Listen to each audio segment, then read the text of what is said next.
quick question.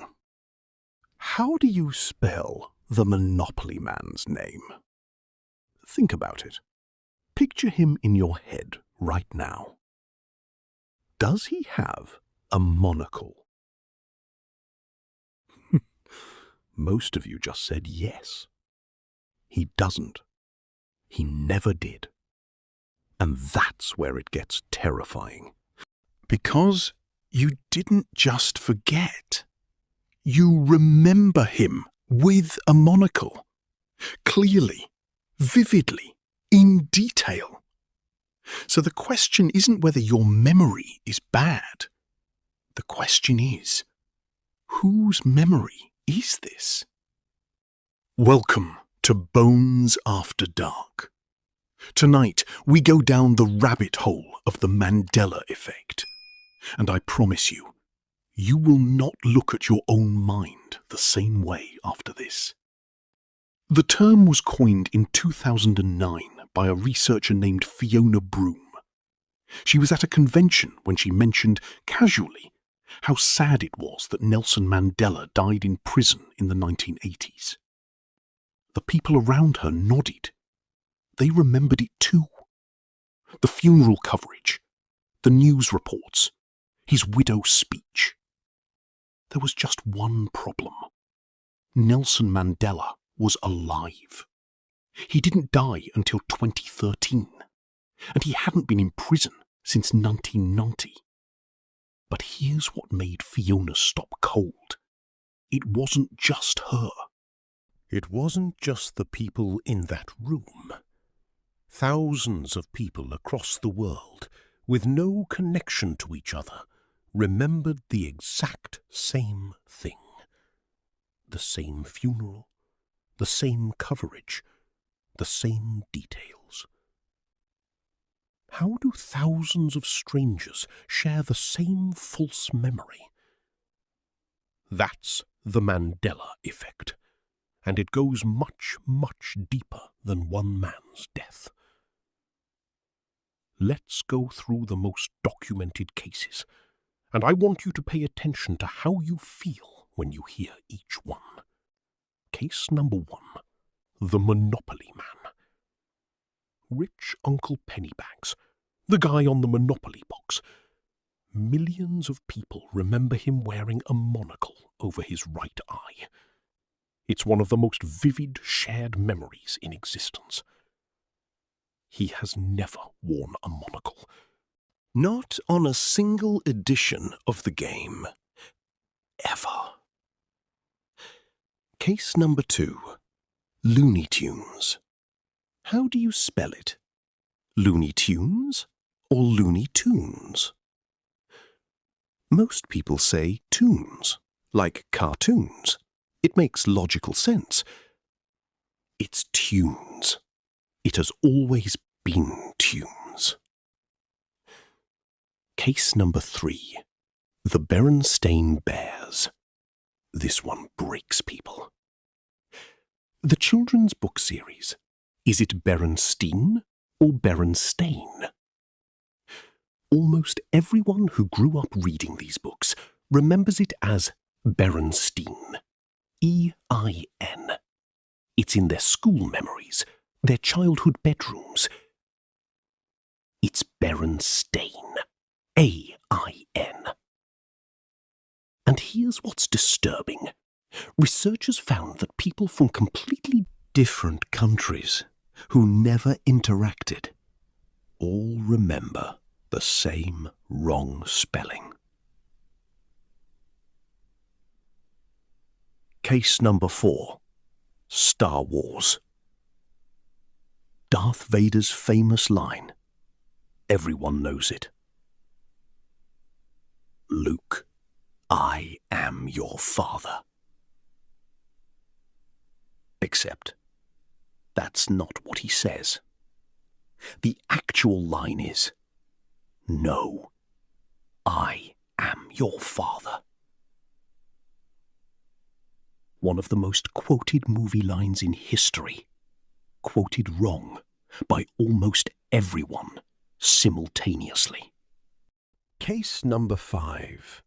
Fruit of the loom. The clothing brand logo. Picture it right now. Most people see a cornucopia, a horn of plenty behind the fruit. There is no cornucopia. There has never been a cornucopia in that logo. But if you search right now, you'll find thousands of people who would bet their life it was there. So what's actually happening? There are 3 serious theories, and each one is more unsettling than the last. Theory number 1. Parallel universe bleed. This is the theory that keeps physicists up at night. Quantum mechanics tells us that parallel universes are not just science fiction. The many worlds interpretation proposed by Hugh Everett suggests that every decision, every event, creates a branching reality.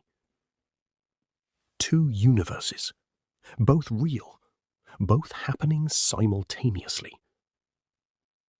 The Mandela effect theory proposes that sometimes these universes overlap or bleed into each other. People don't have false memories. They have memories from a reality that used to exist before something shifted, before you crossed over. This one got serious traction when Elon Musk said publicly that he believes there's a 1 in billions chance we're living in base reality. If our reality is a simulation, then the Mandela effect could simply be a patch, an update. Someone changed the code, fixed an error, adjusted a variable. And the update didn't fully overwrite everyone's memory. Some people retained the old version. Like when your phone updates overnight and suddenly an app works differently. Except the app is reality itself. Theory number 3. Collective memory manipulation. This is the darkest theory, and arguably the most rational one. What if someone or something is deliberately altering shared cultural memories? Not science fiction. The CIA's MK-Ultra program, declassified in 1977, proved that governments actively experimented with memory manipulation on civilians. Without their knowledge. Without their consent. Consent. If memory can be individually manipulated, what stops it from being done collectively? Through media, through repetition, through technology? The Mandela effect might not be a glitch. It might be a test. Now, in the interest of truth, let's look at what mainstream science says. Psychologists point to something called confabulation, the brain's tendency to fill gaps in memory with logical assumptions. The Monopoly man wears a top hat and looks old-fashioned. Old-fashioned rich men wore monocles, so the brain adds one. And social media amplifies it. One person mentions the monocle, thousands agree, the false memory spreads and solidifies. It's a reasonable explanation. But here's what science can't explain. Why do people in countries with no cultural overlap share the same specific false memories? Why does the Berenstain Bears spelling affect people across 6 different languages? Why do some people remember both versions, the real one and the false one, with equal clarity? Confabulation doesn't explain shared specificity across cultures. And that's the part that keeps researchers quietly Uncomfortable. So here's where we land tonight. Maybe your memory is just imperfect. Maybe your brain fills gaps with logical guesses. Or maybe, just maybe, you've crossed between realities so many times that your memories are a patchwork of worlds that no longer exist. Either way, you'll never look at a Monopoly box the same way again. Go check your childhood books tonight. Check the logos you grew up with. Check the movie lines you've been quoting for years. And ask yourself, what else do you remember that never actually happened? This is Bones After Dark. Sleep well, if you can.